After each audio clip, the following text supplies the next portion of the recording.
Good morning. Good morning, ma'am. Good morning, ma'am. Good morning. Good morning.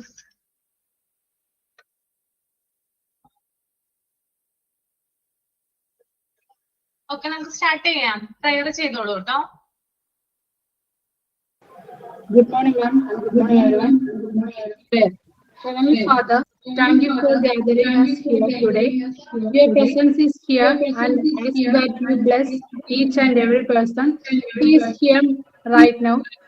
May your will be done today, and may we glorify for what you are about to do in Jesus' name. Amen. Thank you. Thank you.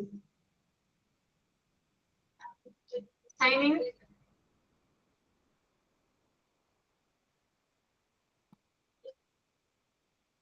Good morning, ma'am. Good morning, everyone. I am Shruti Suresh. It is my pleasure to welcome all my friends for today's class. Thank you all for joining us today's class. I would like to extend a warm welcome to our respected Ashwati ma'am for joining us today. Thank you. Have a great day. Ma'am, class ne echo കേൾക്കുന്നുണ്ട്. ഇപ്പൊ വരുന്നുണ്ടോ? Miss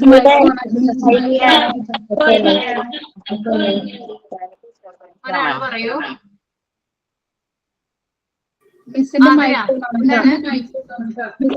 on ആയതുകൊണ്ടാണ് നിങ്ങൾ പറയുന്നത് കേൾക്കാൻ പറ്റുന്നത്.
Hello, ഇപ്പൊ കേൾക്കാൻ പറ്റുന്നുണ്ടോ? എക്കോ ഉണ്ടോ? പക്ഷെ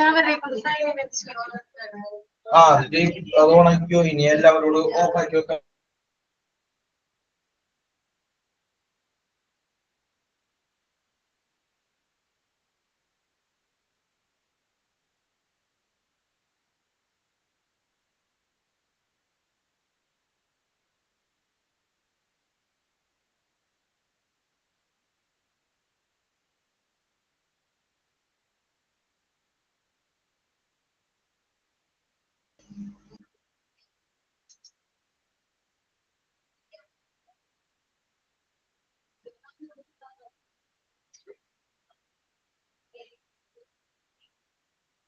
സൈൻ ഇൻ ചെയ്തോളൂ കേട്ടോ. മാം, സൈൻ ഇൻ ഞാൻ ചെയ്തായിരുന്നു. ഇപ്പൊ എക്കോ ഉണ്ടോ?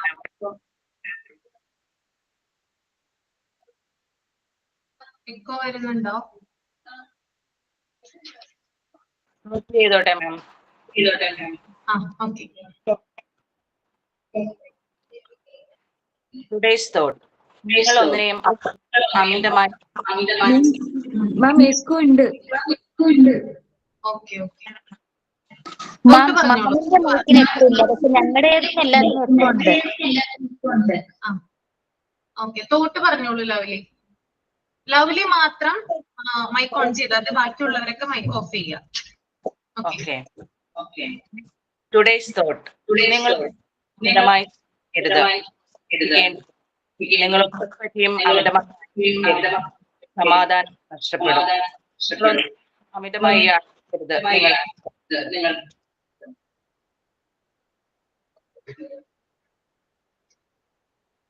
ഓക്കെ. അപ്പോ കഴിഞ്ഞ ക്ലാസ്സിൽ നമ്മൾ ഏത് ചാപ്റ്റർ ആയിരുന്നു എടുത്തിരുന്നത്? മാൻ ആൻഡ് എൻവയോൺമെന്റ് അല്ലേ? സെമിനാർ ചെയ്യാൻ പറഞ്ഞിട്ടുണ്ട് അല്ലേ? എത്ര പേര് ചെയ്തിട്ടുണ്ടെന്ന് തമ്പ് ചെയ്യാമോ?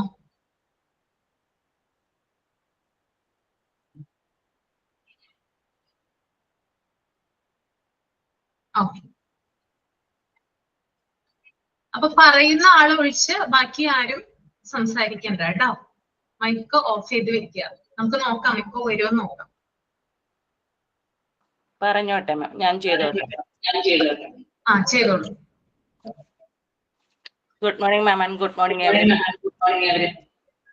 Today, I would like to seminar about renewable resources.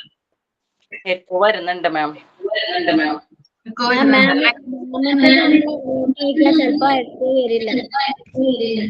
എന്താ മാമിന്റെ ഒന്ന് മ്യൂട്ട് ചെയ്താൽ ചിലപ്പോ നമ്മള് പറയുന്നത് എക്കോ വരില്ല അല്ലെ? നോക്കാം, ഞാൻ മ്യൂട്ട് ചെയ്യാം. എന്റെ മൈക്ക് ഞാൻ മ്യൂട്ട് ചെയ്യാം കേട്ടോ. ഒന്ന് നോക്കൂ ലൗലി, ഞാൻ മ്യൂട്ട് ചെയ്യുവാണേ. ഓക്കെ മാം.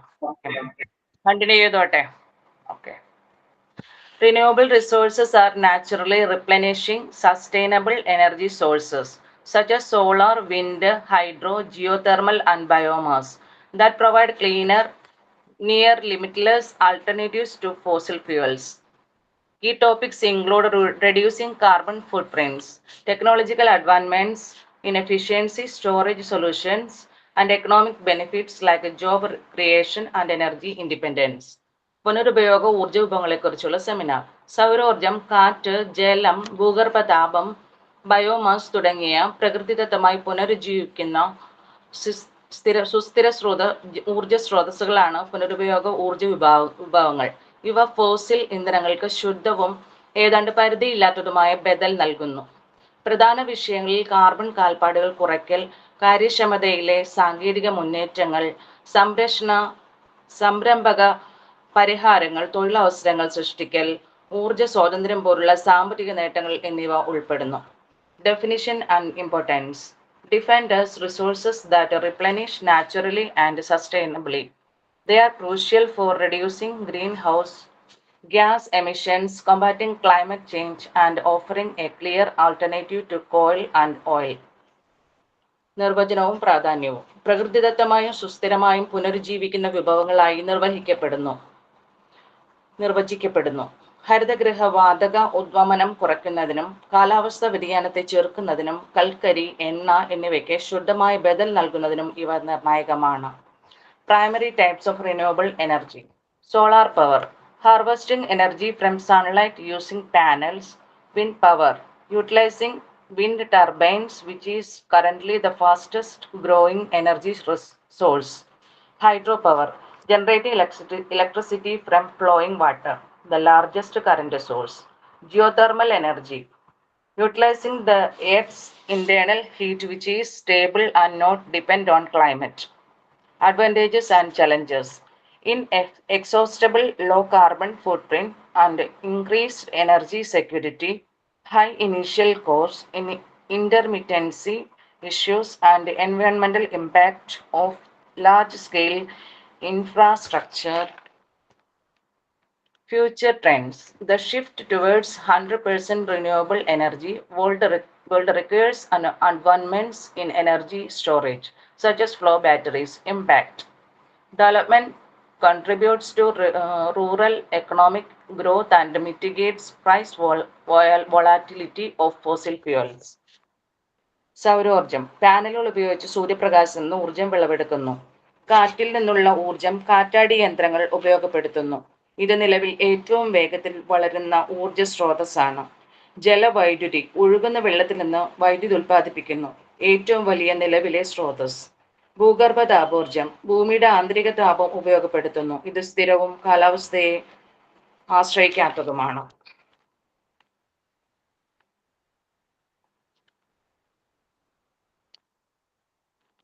തീരാത്തത് കുറഞ്ഞ കാർബൺ കാൽപ്പാടുകൾ, വർദ്ധിച്ച ഊർജ്ജ സുരക്ഷ, ഉയർന്ന പ്രാരംഭ ചെലവ്, തടസ്സങ്ങൾ, വലിയ തോതിൽ അടിസ്ഥാന സൗകര്യങ്ങളുടെ പാരിസ്ഥിതികാഘാതം എന്നിവയ്ക്ക് വെല്ലുവിളികളാണ്. Key ടേക്ക്അവേസ്. Demand for renewable resources is increasing as the human population continues to grow. Energy created by renewable resources is considered virtually unlimited because of the ability of these resources to generate naturally. Renewable energy can lessen the strain on the limit supply of fossil fuels, which are considered non-renewable resources. Using renewable resources on a large scale is costly, and more research is needed to make them cost-effective. Regardless of the renewable nature of some resources, conservation efforts are important. Example where water is concerned. മനുഷ്യ ജനസംഖ്യ വർദ്ധിച്ചുകൊണ്ടിരിക്കുന്നതിനാൽ പുനരുപയോഗ ഊർജ്ജ സ്രോതസ്സുകളുടെ ആവശ്യം വർദ്ധിച്ചുകൊണ്ടിരിക്കുന്നു. വിഭവങ്ങൾ സ്വാഭാവികമായി പുനരുജ്ജീവിക്കാനുള്ള കഴിവുള്ളതിനാൽ പുനരുപയോഗ വിഭവങ്ങൾ ഉപയോഗിച്ച് സൃഷ്ടിക്കുന്ന ഊർജ്ജഫലത്തിൽ പരിധിയില്ലാത്തതാണ്. പുനരുപയോഗ ഊർജ്ജം ഫോസിൽ ഇന്ധനങ്ങളുടെ വിതരണത്തിലൂടെ ബുദ്ധിമുട്ട് കുറയ്ക്കും. അവ പുനരുപയോഗിക്കാൻ കഴിയാത്ത വിഭവങ്ങളായാണ് കണക്കാക്കപ്പെടുന്നത്. പുനരുപയോഗ വിഭവങ്ങൾ വലിയ തോതിൽ ഉപയോഗിക്കുന്നത് ചെലവേറിയതാണ്. അവ ചെലവ് കുറഞ്ഞതാക്കാൻ കൂടുതൽ ഗവേഷണം ആവശ്യമാണ്. സ്രോതസ്സുകളുടെ പുനരുപയോഗ സ്വഭാവം പരിഗണിക്കാതെ സംരക്ഷണ ശ്രമങ്ങൾ പ്രധാനമാണ്. ഉദാഹരണത്തിന് ജലത്തിന്റെ കാര്യത്തിൽ water is also considered a renewable natural resource as long as there is precipitation. Changing climate patterns have underscored the need for conservation efforts to protect water supplies. Other natural resources are considered renewable even though sometimes and effort must go into their renewal. In addition, most precious metals are considered renewable because they are reusable. Since they are not destroyed during their extraction and use, they can be recycled. മഴയുള്ളിടത്തോളം കാലം ജലവും ഒരു പുനരുപയോഗ പ്രകൃതി വിഭവമായി കണക്കാക്കപ്പെടുന്നു. കാലാവസ്ഥാ വ്യതിയാനങ്ങൾ വരണ്ട പ്രദേശങ്ങളെ സംരക്ഷിക്കുന്നതിനുള്ള സംരക്ഷണ ശ്രമങ്ങളുടെ ആവശ്യകത ഊന്നിപ്പറയുന്നു. മറ്റു പ്രകൃതി വിഭവങ്ങൾ പുനരുപയോഗിക്കാൻ കുറച്ച് സമയവും പരിശ്രമവും വേണ്ടിവരുമെങ്കിലും അവ പുനരുപയോഗിക്കുന്നവയായി കണക്കാക്കപ്പെടുന്നു. കാരണം അവ വേർതിരിച്ചെടുക്കുന്നവയായി കണക്കാക്കപ്പെടുന്നു. ഇവ വേർതിരിച്ചെടുക്കുന്നതിൽ നശിച്ചു പോകുന്നില്ല. അവ പുനരുപയോഗം ചെയ്യാൻ കഴിയും. Thank you for listening. Thank you.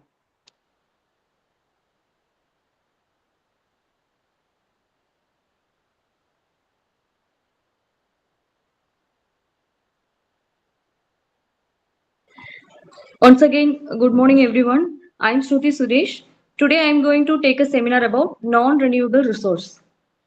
നമുക്ക് ആദ്യം തന്നെ non-renewable resourceന്റെ meaning എന്താണെന്ന് നോക്കാം. Energy resource that cannot be replaced after they are used or can be replaced only over thousands or millions of years, known as non-renewable resources. അതായത് നമ്മൾ ഉപയോഗിക്കുന്നത് അനുസരിച്ച് ഒരു റിസോഴ്സ് എക്സോസ്റ്റ് ആയി പോവുകയാണെങ്കിൽ അതോടൊപ്പം തന്നെ നമ്മൾ ഉപയോഗിക്കുന്ന ആ സെയിം ക്വാണ്ടിറ്റിയിൽ തന്നെ നമുക്ക് റീപ്ലേസ് ചെയ്യാനും അല്ലെങ്കിൽ അത് ഉൽപ്പാദിക്കാൻ സാധിക്കുന്നില്ല എന്നുണ്ടെങ്കിൽ നമുക്ക് അതിനെ നോൺ റിന്യൂവബിൾ റിസോഴ്സ് എന്ന് കൺസിഡർ ചെയ്യാം. അല്ലെങ്കിൽ മറ്റൊരു ടേമിൽ പറയുവാണെങ്കിൽ ഈ റിസോഴ്സ് എല്ലാം റീജനറേറ്റ് അല്ലെങ്കിൽ റീപ്ലേസ് ചെയ്യാൻ വേണ്ടി thousands or millions of year ഒക്കെ ആവശ്യമായി വരുവാണെങ്കിൽ അതിനെയും നോൺ റിന്യൂവബിൾ റിസോഴ്സ് എന്ന് പറയാം. കാരണം 1000 ഇയേഴ്സ് എന്ന് പറയുന്നത് ഏകദേശം 12 തലമുറകൾക്കപ്പുറം ഈ റിസോഴ്സ് എല്ലാം അവൈലബിൾ ആവുന്നത്. അതായത് ഞാൻ ഇന്ന് ഈ റിസോഴ്സ് ഉപയോഗിച്ച് കംപ്ലീറ്റ് ആയി യൂസ് ചെയ്തു എന്നുണ്ടെങ്കിൽ എന്റെ ഒരു 12 തലമുറകൾക്ക് അപ്പുറമാണ് വീണ്ടും ഈ റിസോഴ്സ് യൂസ് ചെയ്യാൻ അവർക്ക് അവൈലബിൾ ആവുന്നത്. ഈ കാറ്റഗറിയിലുള്ള അല്ലെങ്കിൽ ഇങ്ങനെ വരുന്ന റിസോഴ്സുകളെയാണ് നമ്മൾ നോൺ റിന്യൂവബിൾ റിസോഴ്സ് എന്ന് പറയുന്നത്. പ്രധാനമായി 2 തരത്തിലുള്ള റിസോഴ്സുകളാണ് അല്ലെങ്കിൽ എനർജി തരത്തിലുള്ള റിസോഴ്സുകളെയാണ് നോൺ റിന്യൂവബിൾ കാറ്റഗറിയിൽ കൊണ്ടുവരുന്നത്. First one fossil fuel, second one nuclear energy. Fossil fuel എന്ന് പറയുന്നത് ഒരുപാട് വർഷങ്ങൾക്ക് മുൻപ് തന്നെ ഉണ്ടാവുന്ന പല രീതിയിലുള്ള ഡാമേജസ് അല്ലെങ്കിൽ എൻവയോൺമെന്റൽ ചേഞ്ചസ് അല്ലെങ്കിൽ ജിയോഗ്രഫിക്കൽ ചേഞ്ചസ് മൂലം മണ്ണിന്റെ ഇടയിൽ പോകുന്ന മൃഗങ്ങളുടെയും മരങ്ങളുടെയും വേസ്റ്റിൽ നിന്നാണ് ഒരുപാട് നാളത്തെ മണ്ണിന്റെ അടിയിൽ കിടന്ന് ഹീറ്റും ടെമ്പറേച്ചറും ഒക്കെ ആൻഡ് ഓൾസോ പ്രഷർ മൂലം ഉണ്ടായി കൺവേർട്ട് ആയി വരുന്ന എനർജി ഫോർമാറ്റ് ആണ് ഫോസിൽ ഫ്യൂവൽ എന്ന് പറയുന്നത്. അതൊക്കെ എന്താണെന്നുള്ളത് നമുക്ക് ഡീറ്റെയിൽഡ് ആയിട്ട് കവർ ചെയ്യാം. അതുപോലെ തന്നെ ഫോസിൽ ഫ്യൂവലിനെ നമ്മൾ 3 ആയിട്ട് കാറ്റഗറൈസ് ചെയ്യുന്നുണ്ടെങ്കിലും 3 ആയിട്ട് ഡിവൈഡ് ചെയ്യുന്നുണ്ട്. The first one solid fossil fuel. Common ആയിട്ട് നമ്മൾ അതിനെ കോൾ എന്നാണ് പറയുന്നത്. The second category liquid fossil fuel, petroleum. Third category gaseous fossil fuel, natural gas. First എന്ന് പറയുന്നതാണ് സോളിഡ് ഫോർമാറ്റിലുള്ളത്. ഫസ്റ്റ് എന്ന് പറയുന്നത് സോളിഡ് ഫോർമാറ്റിലുള്ളതാണ്. സെക്കൻഡ് കാറ്റഗറി ലിക്വിഡ് ഫോർമാറ്റിലുള്ളതാണ്. തേർഡ് കാറ്റഗറി ഗ്യാസ് ഫോർമാറ്റിലുള്ളതാണ്. ഇതിനെ നമ്മൾ ജനറൽ കോണ്ടെക്സ്റ്റിൽ പറയുന്നത് coal, petroleum and natural gas എന്ന് പറയുന്ന കോണ്ടെക്സ്റ്റിലാണ്.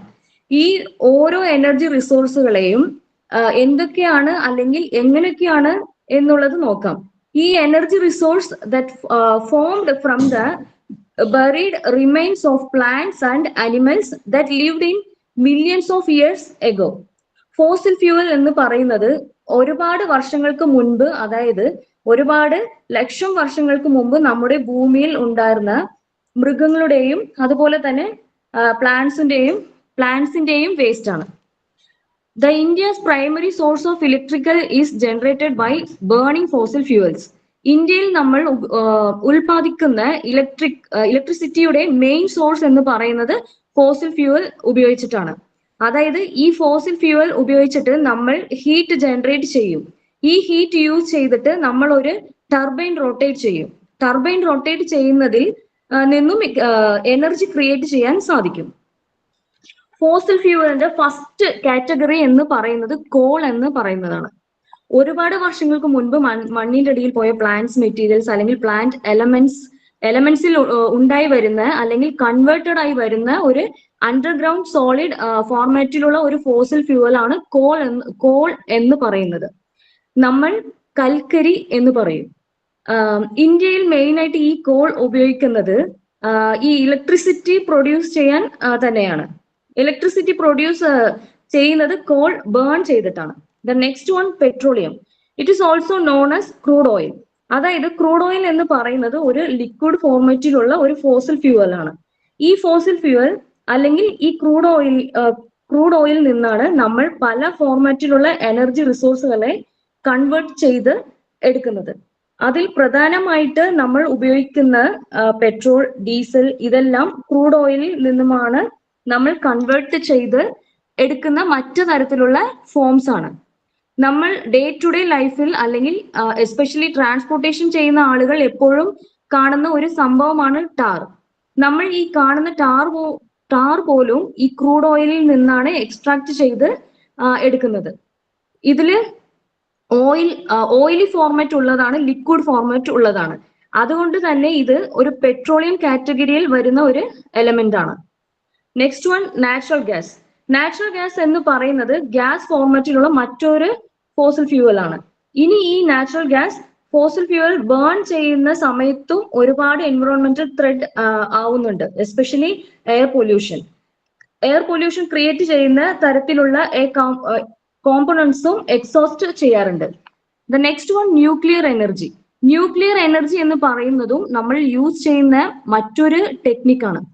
ഇതിൽ നമ്മൾ മെയിൻ ആയിട്ട് യൂസ് ചെയ്യുന്നത് ന്യൂക്ലിയർ റിയാക്ഷൻ ഉണ്ടാവും. ഇങ്ങനെ ന്യൂക്ലിയർ റിയാക്ഷൻ നടക്കുന്ന സമയത്ത് ന്യൂക്ലിയർ എനർജി റിലീസ് ചെയ്യും. ഈ റിലീസ് ചെയ്യുന്ന എനർജി ഹീറ്റ് ജനറേറ്റ് ചെയ്യും. ദെൻ നമ്മൾ ഇതിനു മുമ്പ് ഡിസ്കസ് ചെയ്ത സെയിം ടെക്നിക്സ് തന്നെയാണ് ഇവിടെയും യൂസ് ചെയ്യുന്നത്. Conclusion. In conclusion, non-renewable resources are valuable but limited. We should save them for future generations. Non-renewable resource വളരെ വിലപ്പെട്ടതാണെങ്കിലും പരിമിതമാണ്. ഭാവി തലമുറകൾക്കായി നാം അവയെ സംരക്ഷിക്കണം. Thank you ma'am. Thank you all.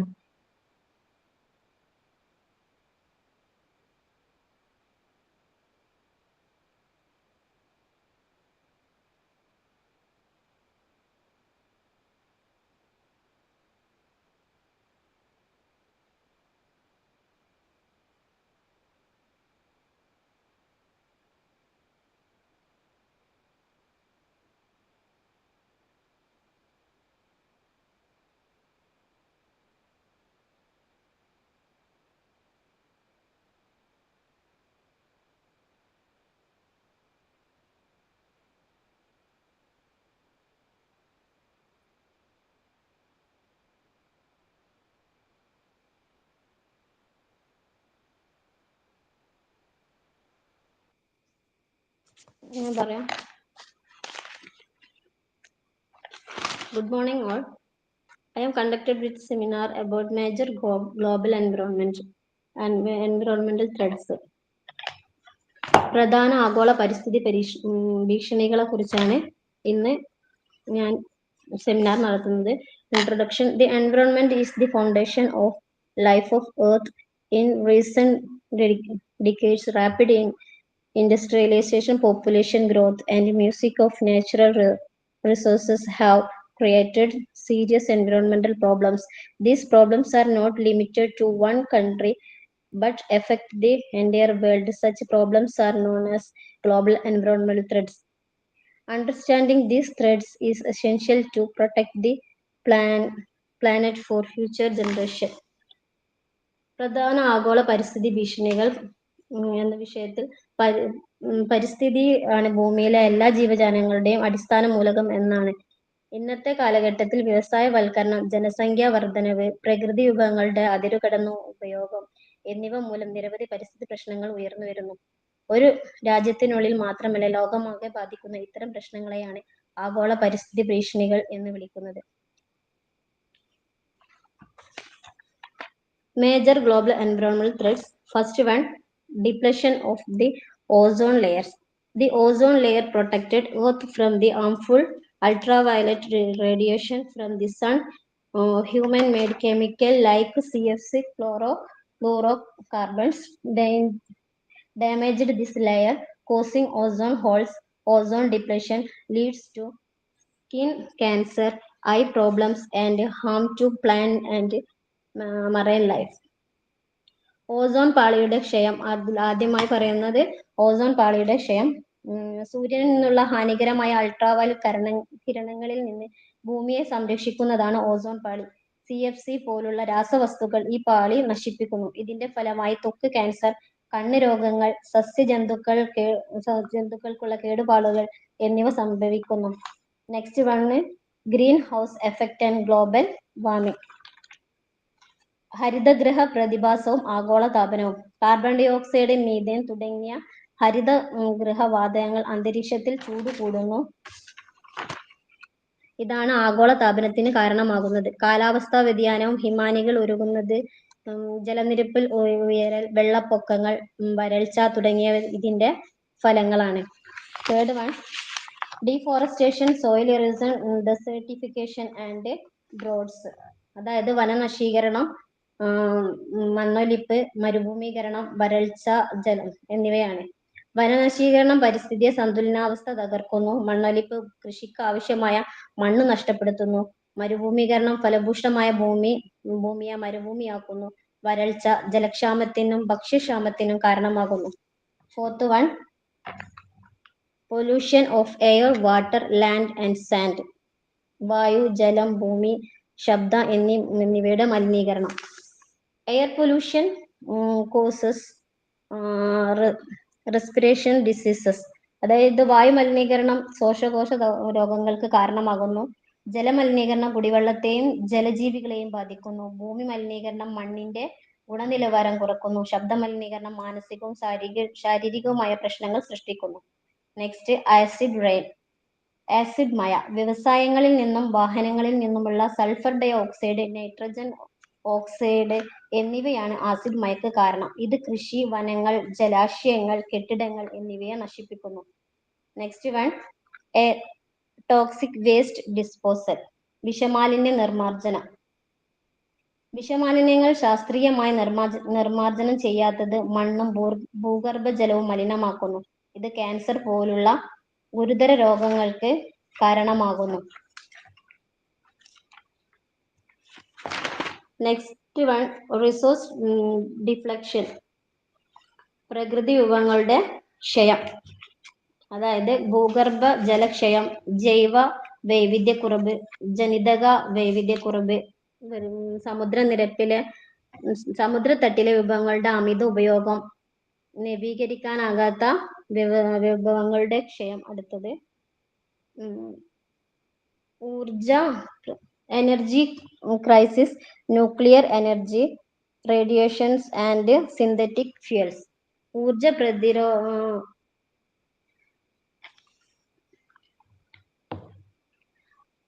ഊർജ പ്രതിസന്ധി, ആണവ ഊർജം, വികിരണം, കൃത്രിമ ഇന്ധനങ്ങൾ എന്നിവ വളരുന്ന ഊർജ ആവശ്യങ്ങൾ ആണവ ഊർജത്തിന്റെ ഉപയോഗം വർദ്ധിപ്പിച്ചു.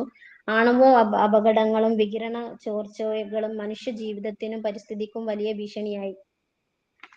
Next, biological weapons research and nuclear arms race. ജൈവായുധ ഗവേഷണവും ആണവായുധ മത്സരവും. ജൈവായുധങ്ങളും ആണവായുധങ്ങളും മനുഷ്യരാശിക്കും പരിസ്ഥിതിക്കും വലിയ അപകടമാണ്. ഇവയുടെ ഉപയോഗം ഭൂമിയിലെ ജീവൻ തന്നെ നശിപ്പിക്കുന്നു. Next, conquering of out space. ബഹിരാകാശ വിജയം.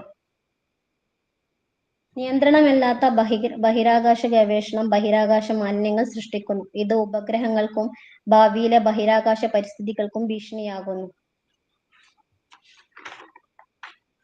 കൺക്ലൂഷൻ. ആഗോള പരിസ്ഥിതി ഭീഷണികൾ മനുഷ്യന്റെ അനിയന്ത്രിത പ്രവർത്തനങ്ങളുടെ ഫലമാണ്. പരിസ്ഥിതി സംരക്ഷണം സർക്കാരുകളുടെ മാത്രം ഉത്തരവാദിത്തമല്ല, മറിച്ച് ഓരോ പൗരന്റെയും കടമയാണ്. സുസ്ഥിര വികസനം, പരിസ്ഥിതി ബോധവൽക്കരണം, നിയമങ്ങളുടെ കർശന നടപടികൾ എന്നിവയിലൂടെ മാത്രമേ ഈ ഭീഷണികളെ നേരിടാൻ കഴിയൂ. Thank you.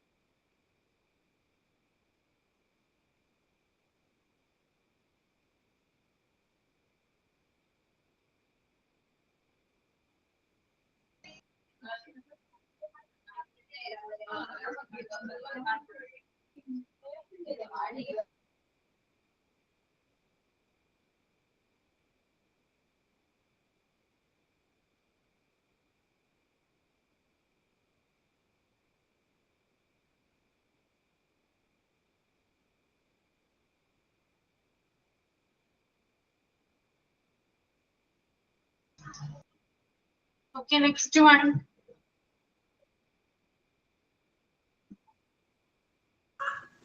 Ma'am, yes, sound pollution. Okay. Present ചെയ്തോളൂ. Okay. Good morning, friends. Today I am going to take a seminar about sound pollution. Noise pollution or sound pollution is the propagation of noise or sound with the potential harmful effects on humans and animals. The main source of outdoor noise worldwide are machines, transportation and propagation systems. Poor urban planning may give rise to noise pollution. മനുഷ്യന്റെയോ വാഹനങ്ങളുടെയോ മൃഗത്തിന്റെയോ യന്ത്രസാമഗ്രികളുടെയോ പ്രവർത്തനത്താൽ സൃഷ്ടിക്കപ്പെടുന്നതും മനുഷ്യന്റെയോ മറ്റു ജീവികളുടെയോ സ്വൈര്യ ജീവിതത്തെ താളം തെറ്റിക്കുന്നതുമായ അമിതവും അസഹ്യവുമായ ശബ്ദത്തെയാണ് ശബ്ദ മലിനീകരണം എന്ന് പറയുന്നത്.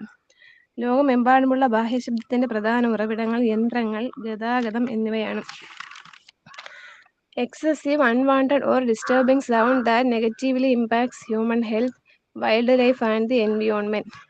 Any sound that interferes with daily life and harms living organisms. Sound above 70 decibel isn't damaging, but prolonged exposure to 85 decibel or more can be hazardous. ശബ്ദമലിനീകരണം ഒരു അദൃശ്യ അപകടമാണ്. അത് കാണാൻ കഴിയില്ല. കരയിലും കടലിനടിയിലും അത് നിലവിലുണ്ട്. മനുഷ്യന്റെയും മറ്റ് ജീവജാലങ്ങളുടെയും ആരോഗ്യത്തെയും ക്ഷേമത്തെയും ബാധിക്കുന്ന അനാവശ്യമായതോ അസ്വസ്ഥതയുണ്ടാകുന്നതുമായ ഏതൊരു ശബ്ദത്തെയും ശബ്ദമലിനീകരണമായി കണക്കാക്കുന്നു. ഡെസിബെല്ലിലാണ് ശബ്ദം അളക്കുന്നത്. 70 ഡെസിബൽ വരെയുള്ള ശബ്ദം മലിനീകരണം ഉണ്ടാക്കുന്നില്ല. എന്നാൽ 85 ഡെസിബലിന് മുകളിലുണ്ടാകുന്ന ശബ്ദം അപകടകരമാണ്. Problems related to noise include stress-related illnesses, high blood pressure, speech interference, hearing loss, sleep disruption, and lost productivity.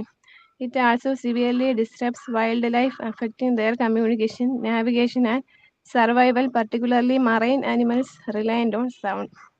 ശബ്ദമലിനീകരണം മൂലമുണ്ടാകുന്ന പ്രധാന പ്രശ്നങ്ങൾ താഴെ പറയുന്നവയാണ്. കേൾവി സംബന്ധമായ പ്രശ്നങ്ങൾ. 80-85 ഡെസിബലിൽ കൂടുതൽ കേൾക്കുന്നത് ശ്രവണശേഷി കുറയാൻ കാരണമാകുന്നു. ഇയർഫോണുകൾ മണിക്കൂറുകളോളം ഉയർന്ന ശബ്ദത്തിൽ ഉപയോഗിക്കുന്നത് ഇയർ ഡ്രമ്മിനെ ദോഷകരമായി ബാധിക്കുന്നു. രക്തസമ്മർദ്ദം. ഉയർന്ന ശബ്ദം രക്തക്കുഴലുകളെ ചുരുക്കുകയും രക്തസമ്മർദ്ദം വർദ്ധിപ്പിക്കുകയും ചെയ്യുന്നു. ഹൃദ്രോഗ സാധ്യത.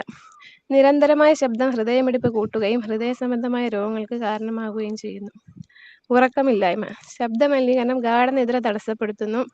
ഇത് ക്ഷീണം, തലവേദന, മാനസിക പിരിമുറുക്കം എന്നിവയ്ക്ക് കാരണമാകുന്നു. തലകറക്കം, അമിതമായ വിയർപ്പ്. ദീർഘനേരമുള്ള ശബ്ദമലിനീകരണം നാഡീവ്യൂഹത്തെ ബാധിച്ച് തലകറക്കത്തിനും ക്ഷീണത്തിനും കാരണമാകുന്നു. Solutions to reduce noise pollution. To control noise pollution, people should avoid unnecessary honking, use machines with silencers, and plant more trees to block sound.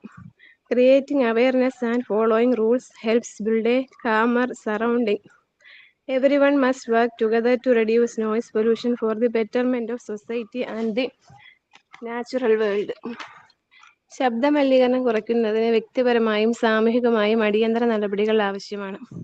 വാഹനങ്ങളിൽ ഹോൺ അനാവശ്യമായി മുഴക്കാതിരിക്കുക, ഇലക്ട്രിക് വാഹനങ്ങൾ ഉപയോഗിക്കുക, വീടുകളിൽ ശബ്ദം ആഗിരണം ചെയ്യുന്ന സാമഗ്രികൾ ഉപയോഗിക്കുക, മരങ്ങൾ നട്ടുപിടിപ്പിക്കുക, യന്ത്രങ്ങളുടെ ശബ്ദം കുറയ്ക്കുക, ഉച്ചഭാഷിണികളുടെ ഉപയോഗം നിയന്ത്രിക്കുക എന്നിവയാണ് പ്രധാന പ്രതിവിധികൾ.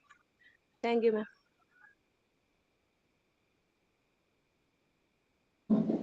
മാം, റേഡിയേഷൻ പൊല്യൂഷൻ ആരാ പറയുന്നതെന്ന് അറിയാമോ? അത് സ്നേഹയാണെങ്കിൽ സ്നേഹ ഇന്ന് ക്ലാസ്സിൽ ഉണ്ടാവില്ലെന്ന് പറഞ്ഞിരുന്നേ.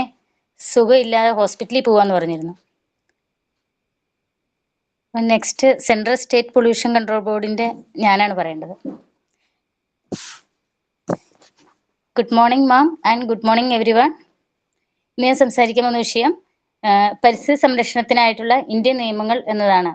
വ്യവസായവൽക്കരണവും നഗരവൽക്കരണവും സംബന്ധിച്ച ഈ കാലഘട്ടത്തിൽ ജലം, വായു, മണ്ണ് എന്നിവ ഗുരുതരമായി മലിനമാവുകയാണ്. ഈ സാഹചര്യത്തിലാണ് പരിസ്ഥിതിയെ സംരക്ഷിക്കുന്നതിനായി ഇന്ത്യൻ സർക്കാർ നിരവധി നിയമങ്ങൾ കൊണ്ടുവന്നത്. അവയിൽ പ്രധാനപ്പെട്ട 4 നിയമങ്ങളെ കുറിച്ചാണ് ഇന്ന് ഞാൻ വിശദീകരിക്കുന്നത്.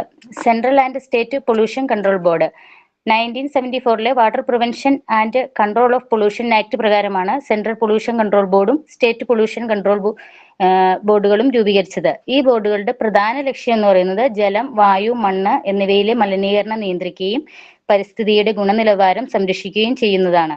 വ്യവസായങ്ങൾക്ക് അനുമതി നൽകൽ, മലിനീകരണ മാനദണ്ഡങ്ങൾ നിശ്ചയിക്കൽ, പരിശോധന നടത്തൽ, നിയമലംഘനങ്ങൾക്ക് ശിക്ഷ നൽകൽ തുടങ്ങിയ ചുമതലകൾ ഇവർക്കുണ്ട്.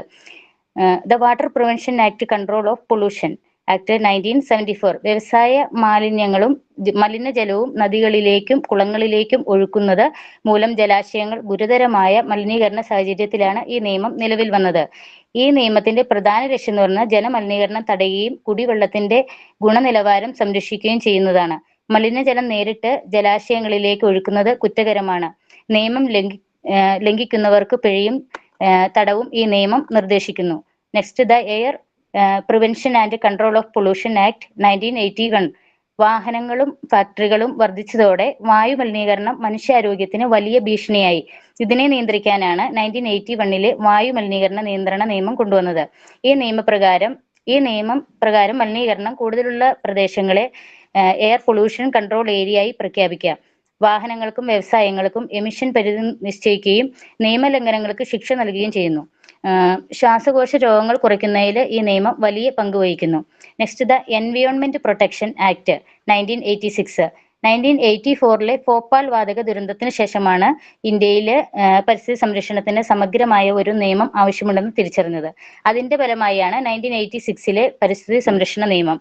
ഈ നിയമം കേന്ദ്ര സർക്കാരിന് പരിസ്ഥിതി സംരക്ഷണത്തിനായിട്ട് അധികാരങ്ങൾ നൽകുന്നു. അപകടകാരിയായ രാസവസ്തുക്കളുടെ നിയന്ത്രണം, പരിസ്ഥിതി മാനദണ്ഡങ്ങൾ രൂപീകരിക്കല്, മലിനീകരണം തടയാനുള്ള ചട്ടങ്ങൾ എന്നിവ ഈ നിയമത്തിന്റെ ഭാഗമാണ്. ഇന്ത്യയിലെ പരിസ്ഥിതി നിയമങ്ങളുടെ അടിത്തറ എന്ന നിലയിലാണ് ഈ നിയമം കണക്കാക്കപ്പെടുന്നത്. Next, the motor vehicle act 1988 വാഹനങ്ങളുടെ എണ്ണം വർദ്ധിച്ചതോടെ റോഡ് അപകടങ്ങളും വാഹന മലിനീകരണവും കൂടിയ സാഹചര്യത്തിലാണ് മോട്ടോർ വാഹന നിയമം നിലവിൽ വന്നത്. ഈ നിയമപ്രകാരം PUC സർട്ടിഫിക്കറ്റ് നിർബന്ധമാണ്. അതായത് പൊല്യൂഷൻ അണ്ടർ കൺട്രോൾ സർട്ടിഫിക്കറ്റ്. വാഹനങ്ങളുടെ എമിഷൻ നിയന്ത്രിക്കുകയും നിയമലംഘനങ്ങൾക്ക് പിഴയും ശിക്ഷയും നൽകുകയും ചെയ്യുന്നു. ഇതിലൂടെ വായു മലിനീകരണം കുറയ്ക്കാനും റോഡ് സുരക്ഷ വർദ്ധിപ്പിക്കാനും സാധിക്കുന്നു. അതായത് പരിസ്ഥിതി സംരക്ഷണം സർക്കാരിന്റെ മാത്രം ഒരു ഉത്തരവാദിത്തമല്ല. ഓരോ പൗരനും ഈ നിയമങ്ങളെ കുറിച്ച് അറിയുകയും അവ കർശനമായി പാലിക്കുകയും ചെയ്താൽ മാത്രമേ ശുദ്ധമായ വായുവും വെള്ളവും ആരോഗ്യകരമായ ഒരു പരിസ്ഥിതിയും ഭാവി തലമുറയ്ക്ക് കൈമാറാൻ കഴിയൂ. ഇന്നത്തെ സംരക്ഷണമാണ് നാളെയുടെ നിലനിൽപ്പ്. ഇതോടെ എൻ്റെ വാക്കുകൾ നിർത്തുന്നു. നന്ദി, നമസ്കാരം. Thank you.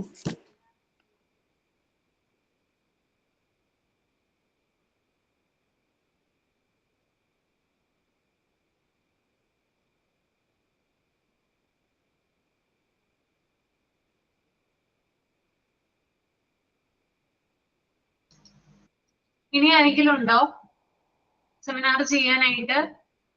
ഇത്രയും ടോപ്പിക്കേ പറഞ്ഞുള്ളൂ കഴിഞ്ഞ ക്ലാസ്സിൽ. ഒരെണ്ണം കൂടി ഉണ്ടായിരുന്നു മാം, മേജർ ഗ്ലോബൽ എൻവയോൺമെന്റൽ ത്രെറ്റ്സ്. യെസ്, അതാരായിരുന്നു?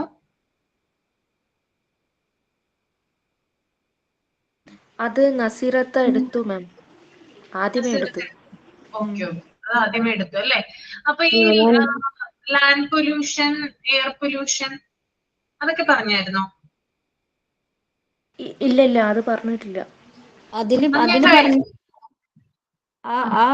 ഇതില് പറഞ്ഞിരുന്നു ലാൻഡ് പൊല്യൂഷനെ കുറിച്ചൊക്കെ. എയർ പൊല്യൂഷൻ പറഞ്ഞായിരുന്നോ? ഇല്ല, ഞാൻ കഴിഞ്ഞ ക്ലാസ്സിൽ എവിടം വരെയാ പറഞ്ഞു നിർത്തിയത്?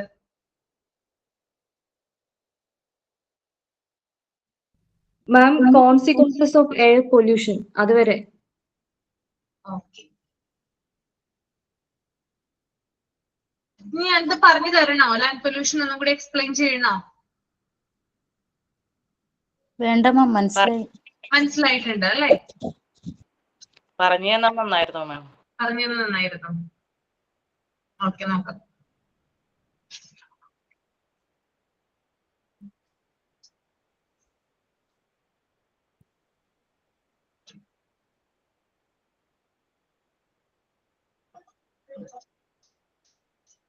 Okay, land pollution.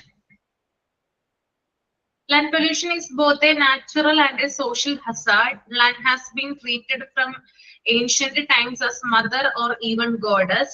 It gives us food as well as shelter and all other comforts. But recently, increasing incidents of land pollution have been witnessed. അതായത് ലാൻഡ് പൊല്യൂഷൻ എന്ന് പറയുന്നത് രണ്ട് തരത്തിലാണ് ഉണ്ടാവുന്നത്. ഒന്ന് നാച്ചുറൽ ആയിട്ട് ഉണ്ടാവാം, അല്ലെങ്കിൽ മനുഷ്യന്റെയും മറ്റ് ജീവജാലങ്ങളുടെയും ഇടപെടലുകൾ കൊണ്ട് ഉണ്ടാകാം.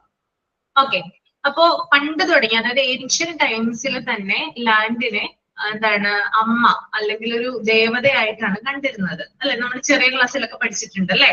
ഭൂമിയെ ദേവതയായിട്ട് കാണുന്നു അല്ലെ, അല്ലെങ്കിൽ മദർ ആയിട്ട് കാണുന്നു അല്ലെ?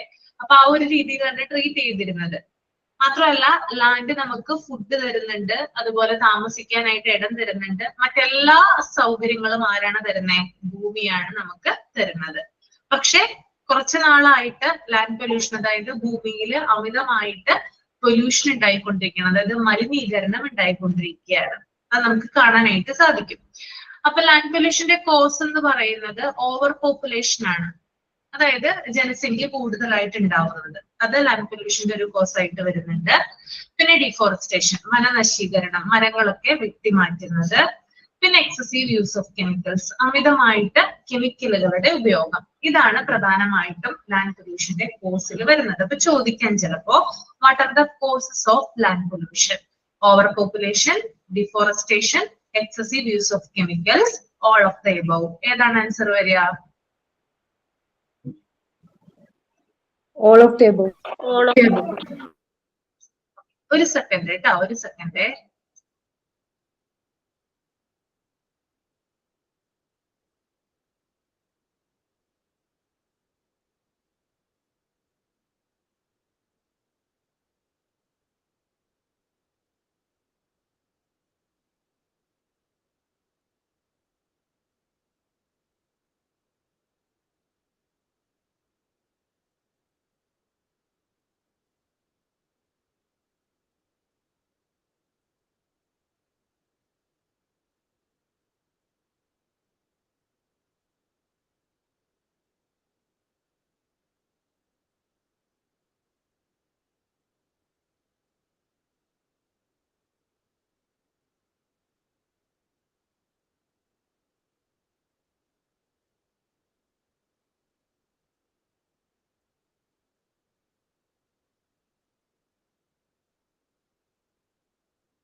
ഓക്കെ, ഇനി അടുത്തത് കോൺസിക്വൻസസ് ഓഫ് ലാൻഡ് പൊല്യൂഷൻ ആണ്. എന്തൊക്കെയാണ് ലാൻഡ് പൊല്യൂഷൻ മൂലം ഉണ്ടാകുന്ന പ്രത്യാഘാതങ്ങൾ? First one, decreasing farm lands.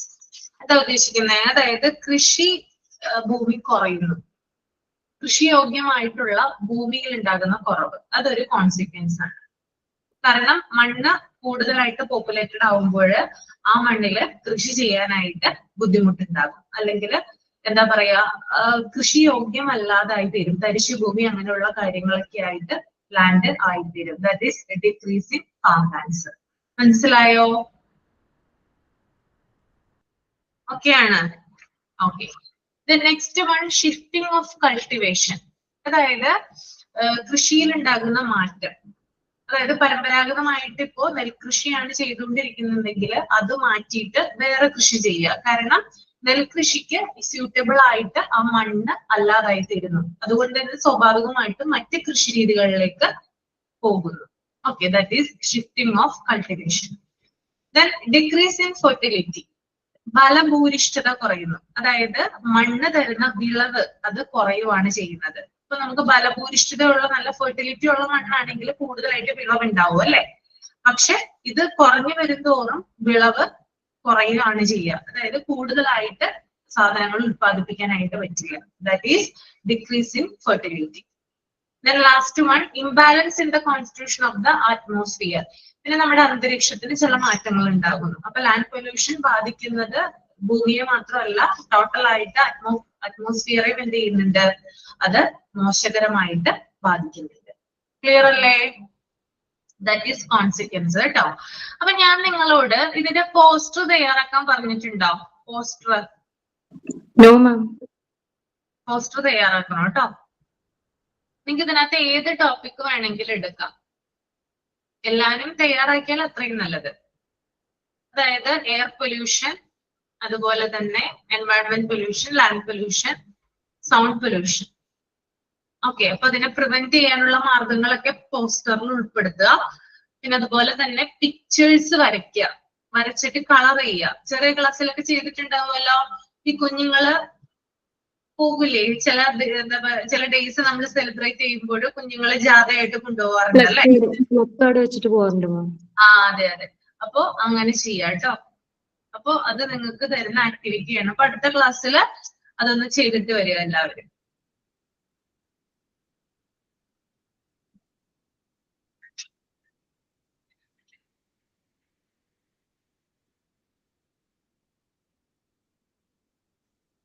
Next one sound pollution ആണ്. സൗണ്ട് പൊല്യൂഷൻ നേരത്തെ വായിച്ചതാണ്. വായിക്കാണോ? അത് ഞാൻ പറഞ്ഞു തന്നോ? സൗണ്ട് പൊല്യൂഷൻ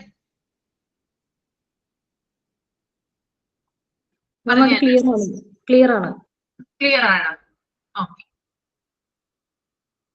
ഡെഫ്നെസ് എന്നാണ് കേട്ടോ ഇത്. ഇത് നിങ്ങളുടെ ടെക്സ്റ്റിൽ ഒന്ന് തിരുത്തിയൊക്കെ കേട്ടോ. കോൺസിക്വൻസ് ഓഫ് സൗണ്ട് പൊല്യൂഷനിലെ ഡെഫ്നെസ് എന്നാണ്.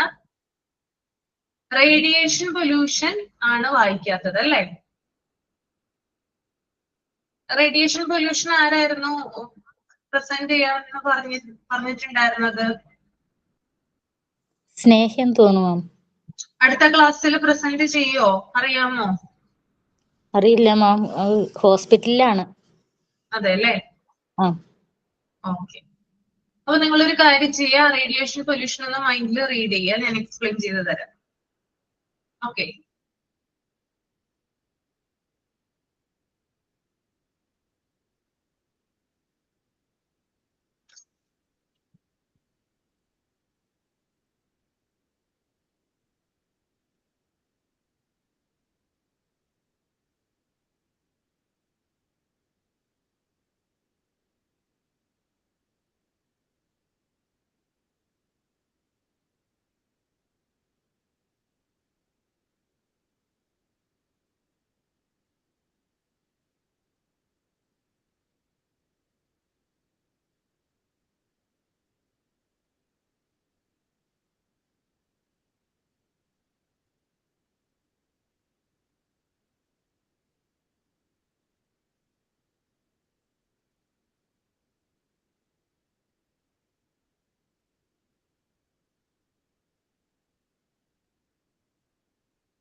എക്സ്ക്യൂസ് മീ മാം, ഇന്ന് PG ക്ലാസ് തുടങ്ങും മാം.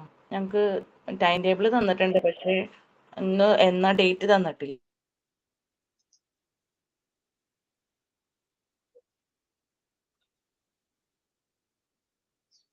ഇന്ന് PGയുടെ ക്ലാസ് സ്റ്റാർട്ട് ചെയ്യും കേട്ടോ 2:30.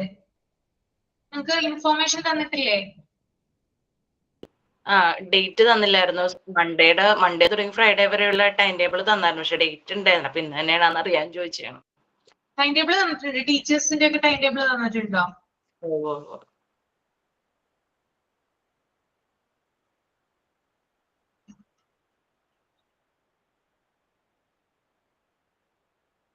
രണ്ടരയ്ക്ക് എല്ലാവരും കയറില്ലേ? എല്ലാവരും കയറണം കേട്ടോ PGയുടെ ക്ലാസ്സിൽ. ആരൊക്കെ ഉണ്ട് PG ഇതിനകത്ത്?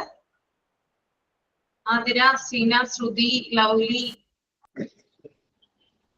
ജസിയ, ജോസ്മി, ടെസ്സി, സജ്ജന.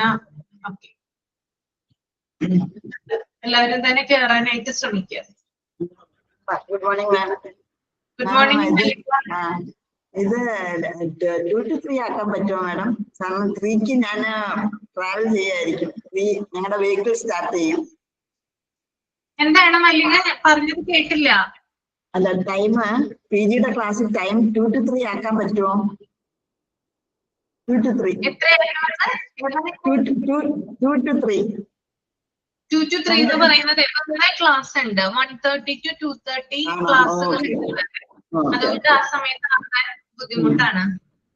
ശരി. എനിക്ക് 3 മണിക്ക് ഞാൻ വണ്ടിയിൽ കയറും. അപ്പൊ ഞാനെന്നാ സാധാരണ ലാപ്ടോപ്പ് വെച്ചാണ് അറ്റൻഡ് ചെയ്യുമ്പോൾ കാണുന്നത്. ലാപ്ടോപ്പ് ഓൺ ചെയ്ത് വെച്ചിട്ട് ക്ലാസ് ഒക്കെ എടുക്കാനുണ്ടെങ്കിൽ അടുത്ത മുറിയിലോട്ട് ക്ലാസ് എടുക്കാൻ പോവായിരുന്നു. ഇപ്പൊ എനിക്ക് വണ്ടിയിൽ മൊബൈലില് ചെയ്യാമായിരിക്കും അല്ലെ? 3 മണിക്ക് 3 to 3:30. ഇനി അഥവാ പറ്റിയില്ലെങ്കിൽ റെക്കോർഡഡ് ക്ലാസ് ഉണ്ടാവും അല്ലേ മാഡം? റെക്കോർഡ് ക്ലാസ് ഉണ്ടാവും. Okay, thank you so much. Thank you. നമ്മൾ മുമ്പേ തുടങ്ങി 2:30 to 3:30 തന്നെയാണ് ടൈം കൊടുത്തിരുന്നത്. കാരണം മറ്റ് ക്ലാസ്സുകളൊക്കെ കഴിയുന്നത് മിക്കവാറും MPയുടെ ക്ലാസ്സുകളൊക്കെ 1:30 ഉണ്ടാവും, ഉച്ചയ്ക്ക് ശേഷം ഉണ്ടാവും. അപ്പൊ അതിനുശേഷം പിന്നീട് 2:30 തുടങ്ങി ഉണ്ടാവാറില്ല MPയുടെ ക്ലാസ്സുകൾ. അപ്പോ ആ ഒരു ടൈമാണ് എപ്പോഴും കൊടുക്കുന്നത്. ഓക്കെ, അതുകൊണ്ടാണ് കേട്ടോ. അപ്പോ എല്ലാവരും തന്നെ കേറുക കേട്ടോ.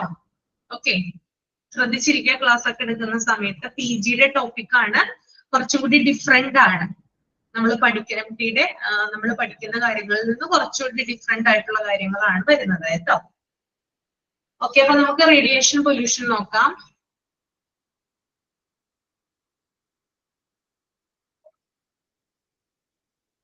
Radioactive materials are most toxic as compared to organic poisons.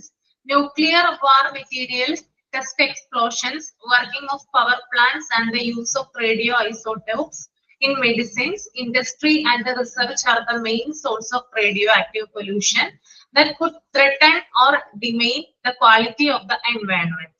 അതായത് നമ്മുടെ എൻവയോൺമെന്റില് റേഡിയോ ആക്റ്റീവ് ആയിട്ടുള്ള വസ്തുക്കള് കലർന്നു കഴിഞ്ഞാൽ ഉണ്ടാകുന്ന ഒരു പൊല്യൂഷൻ ആണത് റേഡിയേഷൻ പൊല്യൂഷൻ എന്ന് പറയുന്നത്. ഓക്കെ, നമ്മുടെ എന്താ പറയാ എൻവയോൺമെന്റില് റേഡിയോ ആക്റ്റീവ് വസ്തുക്കൾ കലർന്നാൽ ഉണ്ടാകുന്ന ഒരു പൊല്യൂഷൻ ആണ് റേഡിയോ ആക്റ്റീവ് പൊല്യൂഷൻ. ഇവ സാധാരണ പോയിസൺസ് അഥവാ വിഷവസ്തുക്കളെക്കാളും വളരെ അപകടകാരികളാണ്. ഓക്കെ, ഇപ്പൊ നമ്മുടെ ഭൂമിയിൽ അല്ലെങ്കിൽ നമ്മുടെ പരിസ്ഥിതിയിൽ ഉണ്ടാകുന്ന സാധാരണ വിഷവസ്തുക്കളെക്കാളും ഇരട്ടിയാണ് എന്ത് ഇതിന്റെ കോൺസിക്വൻസ് എന്ന് പറയുന്നത്. അല്ലെങ്കിൽ അത്രയും കൂടുതൽ എന്താ പറയാ അപകടകാരിയായിട്ടുള്ള ഒരു ഇതാണ് റേഡിയേഷൻ പൊല്യൂഷൻ. ഇനി റേഡിയേഷൻ പൊല്യൂഷൻ ഉണ്ടാകുന്ന സോഴ്സ് എന്തൊക്കെയാണ്, എങ്ങനെയാണ് ഇതിന്റെ എന്താ പറയാ എവിടെ നിന്നാണ് ഇത് ഉണ്ടാകുന്നത് നമുക്ക് നോക്കാം. അതായത് പ്രധാനമായിട്ടും ന്യൂക്ലിയർ വെപ്പൺസ് അഥവാ ആണവായുധങ്ങൾ അല്ലെ. നമ്മൾ കേൾക്കാറുണ്ട് യുദ്ധങ്ങളിലൊക്കെ ന്യൂക്ലിയർ വെപ്പൺസ് ഉപയോഗിക്കാറുണ്ട് അല്ലെ, വാറിലൊക്കെ ഉണ്ടാവും. അപ്പൊ ആളുകളുടെ ജീവൻ എടുക്കുക മാത്രമല്ല ചെയ്യുന്നത് അല്ലെ, പിന്നെ എന്താ ചെയ്യുന്നേ? മനുഷ്യന് ഹാനികരമായിട്ട് പല രീതിയിലും എന്ത് ചെയ്യുന്നുണ്ട്, ഈ ന്യൂക്ലിയർ വെപ്പൺസ് വരാറുണ്ട്. നിങ്ങൾ കേട്ടിട്ടില്ലേ നാഗസാക്കി, ഹിരോഷിമ? അവിടെ എന്താണ് ഇപ്പോഴും അതിന്റെ പ്രത്യാഘാതങ്ങൾ അനുഭവിക്കുന്ന ധാരാളം കുഞ്ഞുങ്ങള് അല്ലെ, ജനിച്ചു വീഴുന്ന കുഞ്ഞുങ്ങള് അല്ലെങ്കിൽ ജീവിച്ചിരിക്കുന്ന കുഞ്ഞുങ്ങളൊക്കെ അതിന്റെ ഇരകളാണ് നമുക്ക് പറയാനായിട്ട് സാധിക്കും. ഓക്കെ, അപ്പൊ ന്യൂക്ലിയർ വെപ്പൺസ്, അതുപോലെ തന്നെ ആണവ പരീക്ഷണ സ്ഫോടനങ്ങൾ. അതായത് ഈ ഒരു പരീക്ഷണങ്ങളും എക്സ്പെരിമെന്റുകളും കാര്യങ്ങളൊക്കെ നടത്താറുണ്ട്. അപ്പൊ എന്ത് ചെയ്യും, പല രീതിയിലുള്ള, അതായത് പരീക്ഷണങ്ങൾക്ക് ശേഷം പല രീതിയിലുള്ള സ്ഫോടനങ്ങൾ ഉണ്ടാകാറുണ്ട്. ഇതും പരിസ്ഥിതിക്ക് ദോഷകരമായിട്ട് ബാധിക്കും. അതുപോലെ തന്നെ ആണവ വൈദ്യുത നിലയങ്ങള്, power plants, nuclear power plants എന്ന് കേട്ടിട്ടുണ്ടല്ലേ, ചെറിയ ക്ലാസ്സിലൊക്കെ പഠിച്ചിട്ടുണ്ടാകും. ഇതും എന്ത് ചെയ്യുന്നുണ്ട്, അവിടെ നിന്നും ഇത്തരത്തിലുള്ള വസ്തുക്കൾ പുറത്തേക്ക് കിടക്കുകയും എൻവയോൺമെന്റിന് ദോഷകരമായിട്ട് ബാധിക്കുകയും ചെയ്യുന്നു. അതുപോലെ തന്നെ മെഡിസിൻസ്, അതുപോലെ തന്നെ പലതരത്തിലുള്ള വ്യവസായങ്ങൾ, ഇൻഡസ്ട്രീസ്, ഗവേഷണങ്ങൾ, റിസർച്ചുകള് എന്നിവയിൽ ഉപയോഗിക്കുന്ന റേഡിയോ ഐസോടോപ്പുകൾ, അല്ലെ, നമ്മുടെ ക്യാൻസർ ചികിത്സക്കൊക്കെ ഉപയോഗിക്കുന്ന ഐസോടോപ്പാണ് കാർബൺ-14. ഓക്കെ, കേട്ടിട്ടുണ്ടോ? കൊബാൾട്ട് 60, ഇതൊക്കെ ക്യാൻസർ ചികിത്സക്കായിട്ട് ഉപയോഗിക്കുന്ന റേഡിയോ ആക്റ്റീവ് വികിരണങ്ങളാണ്. ഇതൊക്കെ എന്ത് ചെയ്യുന്നുണ്ട്, അപ്പോ മരുന്നുകൾക്കായിട്ടും അതുപോലെ തന്നെ ഇൻഡസ്ട്രിയലൈസേഷൻ അഥവാ വ്യവസായങ്ങൾക്കായിട്ടും റിസർച്ചുകൾക്കായിട്ടും ഉപയോഗിക്കുന്ന റേഡിയോ ഐസോടോപ്പുകൾ എന്ത് ചെയ്യുന്നുണ്ട്, നമ്മുടെ എൻവയോൺമെന്റിനെ ദോഷകരമായിട്ട് ബാധിക്കുന്നുണ്ട്. അപ്പൊ ഇതൊക്കെയാണ് മെയിൻ ആയിട്ട് ഇതിന്റെ ഉറവിടങ്ങൾ എന്ന് പറയുന്നത്. ഇനി cause of radiation pollution. Radiation pollution ഉണ്ടാകുന്ന കാരണങ്ങൾ, ഒന്ന് നാച്ചുറൽ പ്രോസസ്സ്, അതായത് സ്വാഭാവികമായിട്ട് ഉണ്ടാകുന്ന, ഭൂമിയിൽ ഉണ്ടാകുന്ന ചില വ്യതിയാനങ്ങളിലൂടെ ഇത്തരത്തിലുള്ള റേഡിയോ ആക്റ്റീവ് വികിരണങ്ങൾ ഭൂമിയിൽ വരാവുന്നതാണ്. അതുപോലെ തന്നെ ഹ്യൂമൻ ആക്ടിവിറ്റീസ്, ഇപ്പൊ ന്യൂക്ലിയർ വെപ്പൺസ് പ്രൊഡ്യൂസ് ചെയ്യുന്നത് അല്ലെങ്കിൽ ആണവ വൈദ്യുത നിലയങ്ങൾ ഉപയോഗിക്കുന്നത്, ഇതൊക്കെ ഹ്യൂമൻ ആക്ടിവിറ്റീസിന്റെ ഫലമായിട്ട് ഉണ്ടാവുന്നതാണ്, അല്ലെ. അപ്പൊ രണ്ട് തരത്തിൽ, സ്വാഭാവികമായിട്ടും മനുഷ്യന്റെ ഇടപെടലുകൾ മൂലവും റേഡിയേഷൻ പൊല്യൂഷൻ ഉണ്ടാകാം. പിന്നെ കോൺസിക്വൻസ് ഓഫ് റേഡിയേഷൻ പൊല്യൂഷൻ, അതില് ആക്റ്റീവ് എഫക്ട്സും ഉണ്ട്, ലേറ്റ് എഫക്ട്സും ഉണ്ട്. ആക്റ്റീവ് എഫക്ട് എന്ന് പറഞ്ഞാൽ ഉടനടി ഉണ്ടാകുന്നത്, അതായത് ഇതൊക്കെ പരീക്ഷിക്കുന്ന സമയത്ത്, ഇപ്പോ ന്യൂക്ലിയർ വെപ്പൺസ് ഉപയോഗിക്കുന്ന സമയത്ത് ആളുകൾ മരിച്ചു വീഴാം, അല്ലെ, അതൊരു ആക്റ്റീവ് എഫക്റ്റ് ആണ്. ആണോ? ആളുകൾ പെട്ടെന്ന് മരിക്കുന്നത് ആക്റ്റീവ് എഫക്റ്റ് അല്ലേ? ആണോ അല്ലയോ? അതെ. അപ്പൊ ലേറ്റ് എഫക്ട്സ് എന്താ? അതായത് ഇത് മൂലം പലതരത്തിലുള്ള പ്രത്യാഘാതങ്ങൾ ഉണ്ടാകുന്നത്, അല്ലെ. അതായത് കുഞ്ഞുങ്ങളില് ജന്മനാ വൈകല്യങ്ങൾ ഉണ്ടാകുന്നത്, സംസാര ശേഷി നഷ്ടപ്പെടുന്നത്, നടക്കാൻ പറ്റാതായി വരുന്നത്, ഇതൊക്കെ എന്താണ്, ഇതിന്റെ ലേറ്റ് എഫക്ട്സിൽ വരുന്ന കാര്യങ്ങളാണ്. അപ്പൊ റേഡിയേഷൻ പൊല്യൂഷൻ കൊണ്ട് രണ്ട് രീതിയിൽ എഫക്റ്റുകൾ ഉണ്ടാവാം, ഒന്ന് ആക്റ്റീവ് എഫക്റ്റും രണ്ട് ലേറ്റ് എഫക്ട്സ്. ക്ലിയർ അല്ലേ? ഓക്കെ ആണോ?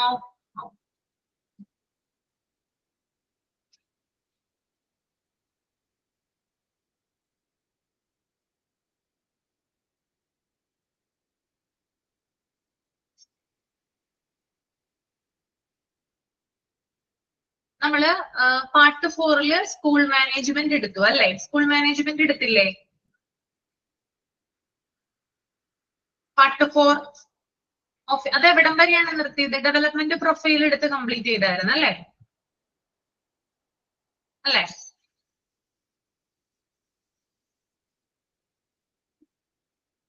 Okay. Structure of the class room എടുത്തിട്ടുണ്ടോ?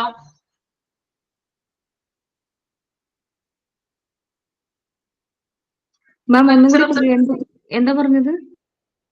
Structure of the class room, development profile വരെയല്ലേ ഞാൻ എടുത്ത് കംപ്ലീറ്റ് ചെയ്തത്? പാർട്ട് 4 നമ്മളിപ്പോ എടുക്കുന്ന പാർട്ടില് യൂണിറ്റ് 5 വരെയാണോ കംപ്ലീറ്റ് ചെയ്തത്? യൂണിറ്റ് 6 എടുത്തിട്ടുണ്ട്, പക്ഷെ മാം ആണോന്ന് അറിയില്ല. എടുത്തിട്ടുണ്ട്. യൂണിറ്റ് 6 ആരാ എടുത്തത്? അപർണ മിസ് ആണോ? ഓർമ്മയില്ല മാം, പക്ഷെ ഇവിടെ ഞാൻ നോട്ട്സ് ഇങ്ങനെ എഴുതിയിട്ടുണ്ട് ആ ലെസണിൽ, പക്ഷെ ആരും എടുത്തേന്ന് എനിക്ക് ഓർമ്മ കിട്ടുന്നില്ല. ഞാൻ കഴിഞ്ഞ ക്ലാസ്സിൽ ഡെവലപ്മെന്റ് പ്രൊഫൈൽ വരെയാണ് എടുത്തത്, അത് ഓർമ്മയുണ്ടോ? ടൈം ടേബിളിനെ കുറിച്ചൊക്കെ ഞാനല്ലേ പറഞ്ഞത്? അത് കഴിഞ്ഞിട്ടാണ് ഞാൻ മാൻ ആൻഡ് എൻവയോൺമെന്റ് എടുത്തത്, അല്ലേ?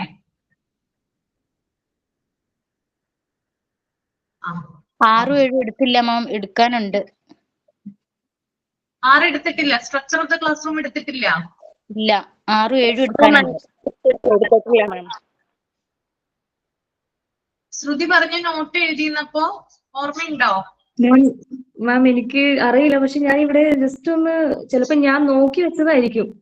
അതെ ലെസ്സിന് ഇങ്ങനെ എഴുതിയിട്ടുണ്ട്. അപർണ മാം പറഞ്ഞിരുന്നു തോന്നുന്നുണ്ട് എടുക്കാം. അപ്പൊ ആരാ എടുക്കാന്ന് ഫുള്ളായിട്ട് പറഞ്ഞില്ല അന്ന്.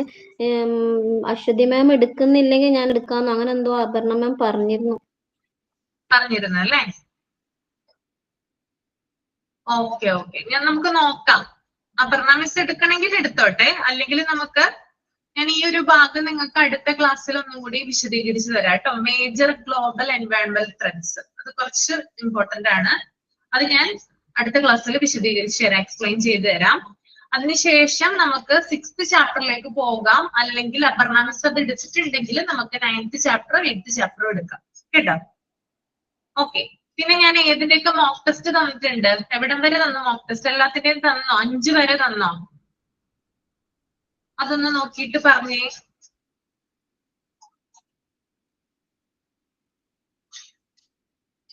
തന്നിട്ടുണ്ട് മാം. 5 ഡെവലപ്മെന്റ് പ്രൊഫൈൽ വരെ തന്നായിരുന്നു അല്ലേ? അതെ. ഓക്കെ.